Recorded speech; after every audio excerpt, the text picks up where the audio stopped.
Okay, good luck, everybody.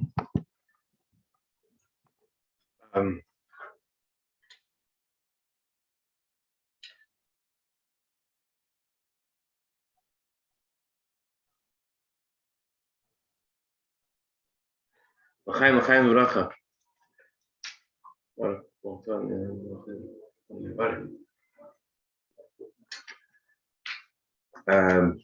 I'm actually not in LA today, and I wasn't sure if I should really do the program tonight. It was a little bit later than usual, but I saw something today from the Rebbe which inspired me to not only to do the program as usual, but to make it extra special, because the Rebbe said that this year, when the 17th of Tammuz falls out on Shabbos, there's a special energy. It says in the Talmud that when the fast of Tammuz is pushed off for a day, it's a special segula that it should be pushed off completely, and we shouldn't have to fast at all. So this year, when the 17th of Tammuz and 9th of Av are both on Shabbos, so there's a special blessing this year in general for the fast to be completely dismissed and removed from us, and to become a day of joy and happiness. But the Rebbe said that the day itself of Shabbos, when the fast day should have been a fast day if it was during the week, the fact that we don't fast could be explained in two possible ways. One way is it's a happy day, it's Shabbos, you shouldn't have mourning, so push it off a day. That's one way of explaining it. The deeper way of explaining it is that since the whole purpose of the calamities of the 17th of Tammuz were in order to prepare for the coming of Mashiach, the purpose of the exile and the destruction of the Beis HaMikdash in the first place is for Geula, for redemption. So it comes out that the 17th of Tammuz is actually a good thing. That's why 17 is the numerical equivalent to the word Tov, which means good. And when it falls on Shabbos, so there's a revelation of the inner meaning of the day. So it's not like we're celebrating Shabbos and we can't focus on the 17th of Tammuz. It's more like when the 17th of Tammuz falls out on Shabbos, so then we connect with the inner meaning of the 17th of Tammuz, the goodness of the day. And in general, the closer we get to the coming of Mashiach, and all the signs of the Torah point to our time being the time of Mashiach, the less of a feeling of the mourning of the past there is, and there's more a sense of preparation and anticipation for the coming of Mashiach. That's why the celebration of the 12th of Tammuz, which was celebrated early this week, ordinarily the month of Tammuz is a month when all these calamities happened, and it's not a time known for celebration. But in our generation, we have the day of the 12th and 13th of Tammuz, that liberation, previous Rebbe, and the reason why these celebrations are happening this month is because as we approach the coming of Mashiach, when 7th of Tammuz will come a Yom Tov, come a holiday, so there's already a sense of joy and happiness in this month already because of because the Mashiach will come, will be revealed. The purpose of the exiles is for the coming of Mashiach. So therefore, as we approach the coming of Mashiach, and we'll get closer at any moment for the Mashiach to come. So already now, there's not such a strong sense of mourning as it was in previous times. Instead, there's more of a sense of what will happen, how Mashiach will come, and that's why the focus of learning about Mashiach isn't. We're supposed to, it says in the Talmud that you're supposed to learn about the building of Beis HaMikdash, even at the time of its destruction. But ordinarily, when you learn about the Beis HaMikdash during these 3 weeks, it's with a sense of like, okay, we have this time of mourning for the destruction, and we need to counter that. We need to have an antidote for it. But now, as we approach coming Mashiach, it's more of a sense of let's learn the laws of the times. Mashiach is going to come. Where should the mizbeach? Where should the altar be? Where should the menorah be? Where should the table be? So it's a whole different kind of feeling with these 3 weeks.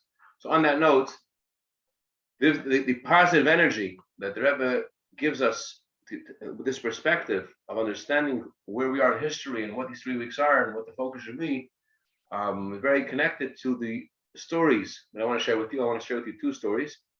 The first story I heard today from the man who was involved in the story, Mr. Moshe Battalion. His father was very ill with cancer, and his sister was about to get married, and he wanted to get a bracha from the Rebbe. His father needed a bracha for a full shlema, so his sister visited the Rebbe for private audience, and hoping that the Rebbe would bless her father to get better. So before she went to the Rebbe, what actually happened was she went to the hospital. In the hospital, she told the doctors how she was going to get married, and the doctor said to her, "You should make your wedding should be in the hospital, because your father is not going to leave the hospital. Why? Because he can't leave the hospital. It's impossible for him to leave the hospital. There's no way in the realm of nature for your father to recover. And therefore, you should get married as soon as possible, and in the hospital, because if you want your father to attend, he's not leaving." So she went to her father, and her father said, "Please go to the Rebbe, and the man my nomin asked the Rebbe to say my name, and for a full shlem, ask him to say my name." Okay, that's what her father told her. She came to the Rebbe, and she gave her name. She gave her father's name to the Rebbe, and the Rebbe read her kvittel, read her note, and her father told her to make sure that the Rebbe says his name. He wanted the Rebbe to actually say his name for a full shlem that he should have a complete and speedy recovery. So after the Rebbe read her note, she told the Rebbe she wants the Rebbe to say her father's name. So the Rebbe said, I read your note. But she repeated, said, "No, I want the Rebbe should say my father's name." And the Rebbe said, "I've done that." So she says a third time, and she's there in the room with her future husband and with the Rabbi Groner, and she says, "I am not leaving this room until the Rebbe will say my father's name for a full kreva shlema." So she said. So Rabbi Groner didn't know what to do with himself, and neither did her future husband. But the Rebbe gave her a beautiful smile, and Rebbe said her father's name and her father's mother's name, and then the Rebbe said that you'll have her full shlema, and Rebbe also said that the wedding will be very joyous and big. I don't know if the Rebbe said big; it'll be very joyous. And then the Rebbe said that your father will have nachas. So sure enough, miraculously, she attended. Her father was able to leave the hospital. Her father was able to come to the wedding and celebrate the wedding, and she merited to have a child a year after her marriage, and her father was able to hold the baby, and the Rebbe's blessing, "Your father will see nachas," was fulfilled. So this man, Moshe Battalion, his conclusion from the story was, he said, it wasn't just that the Rebbe's blessing was fulfilled. It was also that their father got chayas, got koiches, he got power, he got energy from the Rebbe's words. The Rebbe's words gave their father power and energy. So he said, when the Rebbe says something, as git koiches, when the Rebbe says something, the Rebbe's a word, the Rebbe says a word, it gives energy, because they're not just the Rebbe's words of a tzaddik are accepted by Hashem, but also when a human being, a regular person, not a tzaddik, listens to the Rebbe's words with faith, it just inspires and gives energy and charges you with a different kind of, you make with spring in your step. My grandmother, Zangesund, Rebbe Fogelman, was once talking at a gathering in front of Rebbe Simchana. Rebbe's mother was there, and my grandmother mentioned how it says in Sefer Yashar or Rabbeinu Tam, the words that come from the heart enter the heart. And so she said that the Rambam says that a Jewish leader is called the heart of the Jewish people. So words that come from the heart of the Jewish people, from the Rebbe, enter the heart of every Jew and strikes a chord in the heart of every Jew. That's what she said. Rebbe Simchana loved it. Rebbe Simchana said, "You spoke like an older chassid. This is an inborn trait you have." But that's the fact. The Rebbe's words give strength and energy because of where they come from, because the emes of them, because the truth of them, because the godliness in them. That's a good intro to the next story I want to share. This story was written by Rabbi Ari Smith and printed in Kfar Chabad magazine, in Gimel Tammuz issue. And the story is about a Rabbi Eliezer Lane who worked in the Beis Rivka schools in Brooklyn, New York. He came to Rebbe first in 1968, and as customary in Chabad, the boys from Eretz Yisrael, they're after they graduate high school and the first section of Beis Medrash of post high school learning, they then go to the Rebbe to study in 770 for a full year. That's how the Rebbe arranged this with the government of Israel for a full year of learning, from the 18th of Elul to the next 18th of Elul. So, anyways, Rabbi Eliezer Lane attended this program and he continued on his studies in New York. And it was 1968. It was before Rosh Hashanah. It was the 27th of Elul. And ordinarily, our custom is that we do slichas at nighttime on Saturday night. It's our first time we do slichas, and we do it 1 o'clock in the morning. The other slichas we do in the early morning. However, technically, the time for slichas is bashmeres havek. The time for slichas is any early time. It doesn't have to specifically be in the morning. It could also be late at night, like 3 or 4 in the morning. And Rabbi Zalman Chanan, who works in publishing the Rebbe's talks, he had delivered a letter to the Rebbe's secretary for the Rebbe about his work. And he called over his friend Eliezer. He said, Eliezer, I want to tell you something. I happened to see when I was in the Rebbe's secretariat a list of all those who are going to speak to the Rebbe tonight. And I can tell, based on his experience and how the Rebbe's audiences would work and how the amount of people on the list, that it seems like, he said, that the Rebbe is going to do slichas after he concludes his last audience tonight. Instead of doing it in the morning at 7:30 or 7 or 6:30 or in the early morning, as soon as Rebbe finishes the audience, he's going to have a minyan, whoever's in 770, to do slichas privately. So I advise you, Eliezer, why don't you stay? And Eliezer said about himself that there were a lot of boys who were night owls, and they would stay up all night and just hang around and talk. He wasn't like that. But hearing this, that the Rebbe was going to do slichas that night, he wanted to be part of it. So he stayed up that night, and sure enough, Rabbi Chadakov, the Rebbe's secretary, came out to the upstairs in 770, upstairs study hall, checking to see if there's a minyan. And he, as every night, after the Rebbe finished all the audiences that he had, Rabbi Chadakov would go in and talk to Rebbe for a few minutes at the conclusion of all these audiences. And this time, Rabbi Chadakov went into the study hall to check out there was a minyan, and he came back with holding his slichas, and everyone knew the Rebbe was going to come out. The Rebbe indeed comes out at 2:15 in the morning, 1968, 27th of Elul, and the Rebbe asks Rabbi Chadakov, "Can you get another person for the minyan?" So Rabbi Chadakov looks around, he counts some other people in the room, and he sees there is a minyan in the room. There were 8 boys, together with the Rebbe and Rabbi Chadakov, there's 10. So he told the Rebbe, there are 10 people here. The Rebbe asked, can another person come for the minyan? Can you get one more person?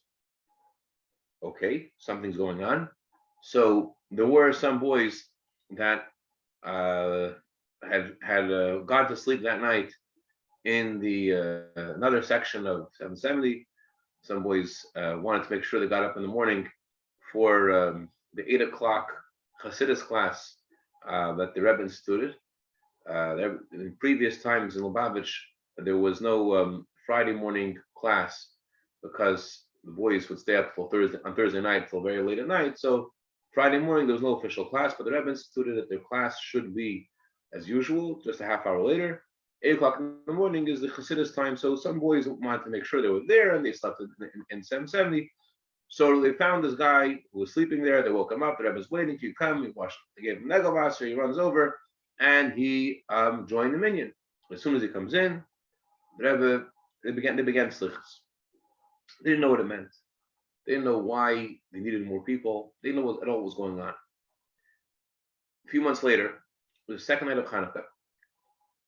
Rabbi Eliezer Lane is in 770, and he hears a commotion. And he keeps on hearing in the commotion, well, there's a conversation. Everyone's talking about something. And everyone's saying, an Erez Avek. Erez Avek is, the word Avek in Yiddish means he has gone. But it's usually a term used for someone who has passed away. So Rabbi Lane went over to Rabbi Chanan, who was also a student at the time. He said, Erez Avek, who passed away? So Rabbi Chanan said, remember the boy with a long blonde beard who studied here? He said, yes. Oh my God, did he pass away? He said, no, he didn't pass away. What happened was that there was a family that this boy was interested in meeting a girl from a certain family. And the family asked the Rebbe if this is something they should consider. And the Rebbe said that they should consult with Rabbi Jacobson. Rabbi Jacobson was sort of the president, the Yoshev Rosh of Chabad in America. And he also had started a yeshiva for Bali Tshuva. The first yeshiva for returnees to their Jewish roots in America is Hadara Torah in Brooklyn. And Rabbi Jacobson began that yeshiva. So the Rebbe said they should, if they're considering this guy as a suitable match to their daughter, the Rebbe's not going to answer them. But the Rebbe said that they should ask Rabbi Jacobson. It's in Rabbi Jacobson. So the parents already felt there's something wrong with this boy. Why they have to ask Rabbi Jacobson? They were going to cancel the idea. But the Rebbe instructed them to speak to Rabbi Jacobson, so they did. Rabbi Jacobson calls over the boy. He realizes there's something going on. And the boy tells Rabbi Jacobson a story. Rabbi Jacobson didn't know this boy particularly well. He's actually surprised that Rebbe told him to speak to him. But anyways, he sat down and spoke to him. And the boy's story sounded really good. He had lived in this town in the Midwest, and he had come to be interested in his parents are Jewish, and he had become interested in Judaism. And that's why he came to this yeshiva. And he's excited about it, and he likes learning, and he's he's very interested in all of the things that he's doing. He must have been a really top student if he was interested in even staying till 2 o'clock in the morning just to be with the Rebbe that night to do the slichus, the special prayer before Rosh Hashanah. Anyway, so Rabbi Jacobson is satisfied with the interview, but he's not satisfied to say that he has understood what the Rebbe is talking about. So he calls up the boy's parents. The boy's parents agreed immediately to drive over, and they come to Rabbi Jacobson.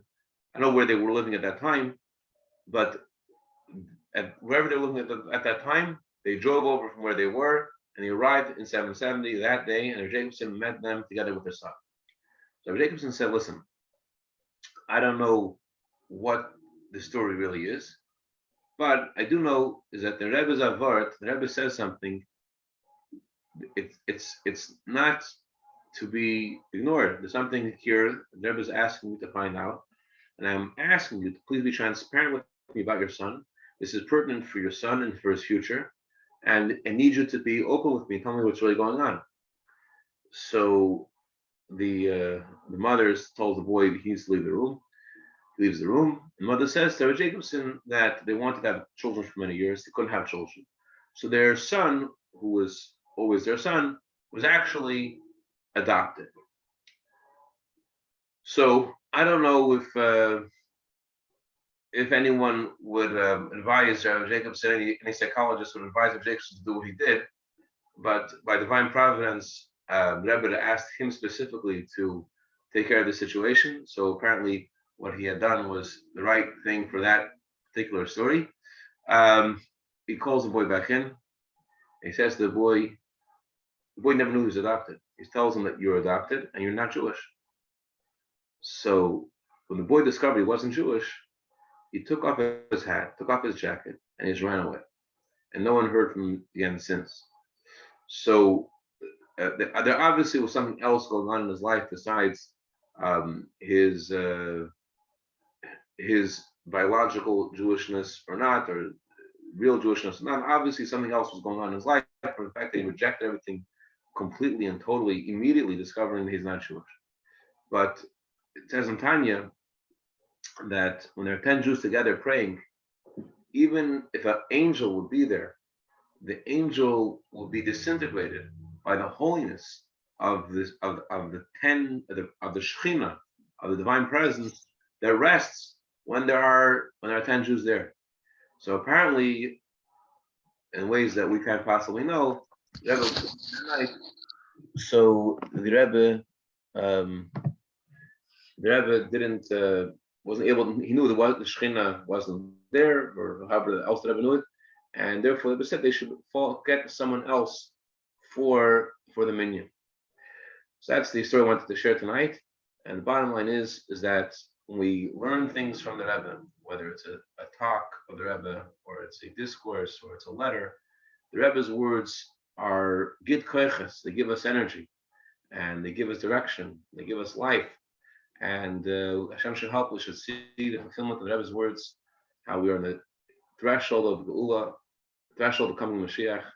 Hashem help us. We should see this tonight, and automatically tomorrow morning will be transformed to a day of celebration and happiness forever. L'chaim, l'chaim. A good vach. Vach Yehuda, vach David, vach Shui, vach David, vach Levi, vach. All right. Good luck. Good luck. Good luck. Okay,